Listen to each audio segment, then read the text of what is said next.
Hey guys, welcome to the next tutorial of ethical hacking and penetration testing via Kali Linux. So in the previous tutorial, we took a look at different types of social engineering and how they are executed. So the next thing would be to go ahead and prevent these things. So there are different types of things that you would want to know, but before that, you need to know that the weakest link in your organization is not your firewall, intrusion detection system, cryptography, or antivirus software.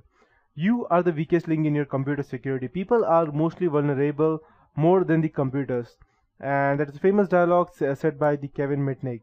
So I'll go ahead with the ways to go ahead and prevent social engineering attack.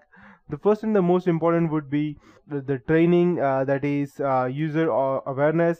Users need to know that which information they are giving out could be bad for business or for them, and they need to know that they should not give out such information because that can be risky. After that, we have policies. Employees should not be allowed to divulge private information. This will prevent employees from being socially pressured or tricked into giving out some random information that can be proved hazardous to the company. So, and lastly would be the third party test. That means a company should conduct some ethical hacking or third party test with their company. Having a third party come to your company and attempt to attack in your own network, the third party will attempt to glean information from employees using social engineering, and it helps to detect the company problems that people have with the security. And finally, the thing you need to know is that you need to be smart. Before transmitting personal information over the internet, you need to check whether the connection to the connection is secure, and you need to check that the URL that you are going ahead and accessing is correct. If you're unsure if an email message is not legitimate, you should contact the person or the company by another means to verify the same. And you always need to be paranoid and aware when interacting with anything that needs protected. The smallest information could compromise what you're trying to protect, and it can be very harmful. So these are the different ways of preventing social engineering attacks. No matter how much you know about hacking or not, you will not be able to go ahead and prevent these kind of attacks because they are quite, or you can say they are much more properly targeted when you go ahead and do these kind of attacks. So now enough of these let's say enough of these theories, and now let's go ahead and take a look at some practical thing. Let's go ahead and open our Kali Linux system. We have it over here. Let's go ahead and do some actual attacks. Perfect. So let's go ahead and do some practical problems that will go ahead and help us gather much more information. So now we know the different types of hacking, that is social engineering, technical, non-technical, creating fake accounts, phone calls, and phishing without Kali Linux. Yeah, that is one more part which I have not yet taught you, phishing without Kali. And this is something that you can do even if you don't have Kali Linux. So before I proceed with that, I will teach you.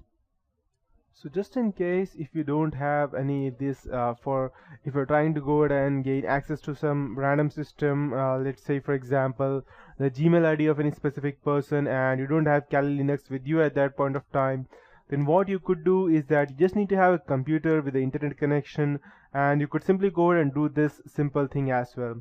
So I'll be just using my Chrome before I show you. It's quite far easier in Kali Linux, but it's also easier if you go and try to do it something in a different way. So just go ahead and type Gmail, and I already have that over here. And when you get this step, just go ahead and click right click, save as, and save it in any of your random space, and make sure that it is the Gmail period HTML, any random page name period HTML, and just click save. And when you have it, you need to go on to your folder. So I'll just go in my folder, and you can see you have your Gmail period HTML. You go ahead and right click and edit with any text editing file, and go ahead and type Control F over here, and when you come over here, just select action, ACTION, and hit enter. And you have this first action, just leave it as it is, click find next. And when you see this one over here equals to HTTP service login, go ahead and change this with your own IP address. That's, let's say for my IP address, random IP address would be 192.168. let's say 68.23, any random IP address, and this would be my IP address, and just go ahead and put this out and everything will be the same. And over here, instead of post, go ahead and type get. Perfect. So after you do these things, just go ahead and save this in your file and send this to the any party that you want to go ahead and hack into. And when the party goes ahead and tries to click on this link, your own fake page will be created with your own IP address.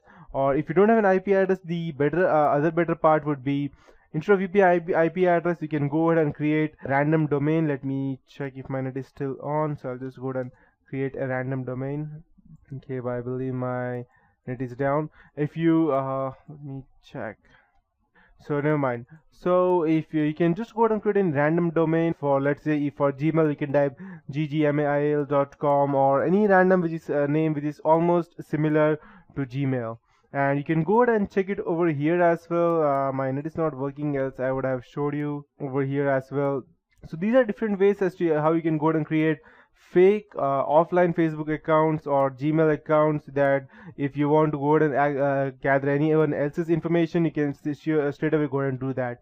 Another method would be to go ahead and use keylogger or remotely install keylogger in the third party's computer, but you need to have remote access to that, or you need to have physical access to the computer, or you can go ahead and send some kind of virus to that person and ask him to go ahead and run, let's say, any mp3 file, and ask him to go ahead and install. So these are different ways of going ahead and gathering information without without using Kali Linux.